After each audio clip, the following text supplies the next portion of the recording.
बदलापूरच्या शाळेमध्ये मुलींवर झालेल्या अत्याचाराच्या घटनेने महाराष्ट्र हादरला. या घटनेचे पडसाद राज्यभर उमटलेले असतानाच आता आरोपी अक्षय शिंदेबाबत रोजच धक्कादायक गोष्टी समोर येत आहेत. अक्षय शिंदेच्या आईने पहिल्यांदाच या प्रकरणावर प्रतिक्रिया दिली. माझा मुलगा असं करू शकत नाही, त्याला मारून जबरदस्तीने या गोष्टी बदवून गेल्याचं अक्षयची आई म्हणाली आहे. तसंच अक्षयने गुन्हा केला असेल तर त्याला माझ्यासमोर फाशी द्या, असे अक्षयची आई म्हणाली. दरम्यान अक्षय शिंदेला त्याच्या 2 बायका सोडून गेल्या आहेत. तसंच 6 महिन्यांपूर्वी त्याचं 3रं लग्न झालं. तिला 5वा महिना सुरू आहे, असं अक्षय शिंदेच्या आईने सांगितलं. त्याची आधी 2 लग्न झाली होती, पण या दोन्ही मुली राहिल्या नाहीत.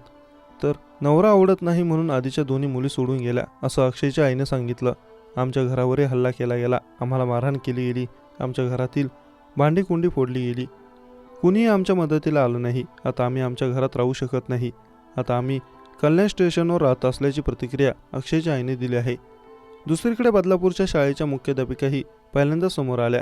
याबाबत माहिती शाळेच्या मुख्याध्यापिकेंनी दिली आहे. पहिल्या मुलीने घरी दादा हात लावतो असं सांगितलं.